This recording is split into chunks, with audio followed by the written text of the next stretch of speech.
எல்லா கொடூர பிளேயர்ஸுமே ஒரு 20லிருந்து 25 வயசுக்குள்ள இன்டர்நேஷனல் மேட்சஸ்ல விளையாட ஆரம்பிச்சுருவாங்க. அதுக்கப்புறம் தான் அவன் லெஜெண்டா ஃபார்ம் ஆகுறாங்க. இந்த ஏர்லி 2000ல இருந்த ஆஸ்திரேலியன் டீமுக்குள்ள மைக்கேல் ஹசினால வரவே முடியல. அந்த அளவுக்கு கொடூர டீம் அப்பவே. ஆனாலும் தலைவன் முயற்சிய கைவிடாம ஃபர்ஸ்ட் கிளாஸ் கிரிக்கெட்ல போய் சும்மா 22,000 ரன்ன வெளுன்னு வெளுத்து 2004ல சான்ஸ குடுக்குறாங்க ஒன் டேல விளையாடுறதுக்கு. அதுக்கப்புறம் தலைவன் பேரையே மாத்திட்டாங்கல்ல. மைக்கேல் ஹசி இல்லையாம். Mister cricket. அதுக்கப்புறம் கிரிக்கெட் தான் ஹசி, ஹசி தான் கிரிக்கெட்டு அப்படின்னு ஆயிப்போச்சு. நம்ம ஆளுக்கு பிரிஃபர்ட் பேட்டிங் ஸ்பாட்லாம் கிடையாது. தலைவன எங்க இறக்கி விட்டாலும் தரமான பெர்ஃபார்மன்ஸ போடுவான். ஃபீல்டிங் முரட்டுத்தனமா பண்ணுவான். 30 வயசுல தான் ஹசி இன்டர்நேஷனல் கிரிக்கெட்டுக்கே வராப்ல. அதுக்கப்புறம் வந்து மிஸ்டர் கிரிக்கெட்னு பேர் வாங்குறதெல்லாம் சாதாரண விஷயம் கிடையாது.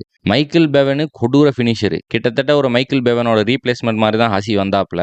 தனக்குன்னு ஒரு பேர உருவாக்கி, தலைவன் கட்டைய போட்டு இப்ப நின்றுக்கான்.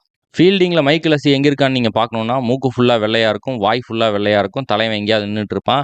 ஏமாந்தோம்னா பொசுக்குன்னு எடுத்து ரன் அவுட் பண்ணி விட்டுருவாப்ல. டெஸ்ட்டு, ஒன் டே, T20 3லயுமே வெறித்தனமான ஆட்டத்த போட்டுட்டு, இன்டர்நேஷனல் கிரிக்கெட்லேருந்து 2013ல ரிட்டயர் ஆனாப்ல. நம்ம ஆளு IPLல சென்னை சூப்பர் கிங்ஸு, அப்புறம் மும்பை இந்தியன்ஸ்க்குலாம் விளையாண்டுருக்காப்ல. மைக்கேல் ஹசி என்னா கொடூர பிளேயரு.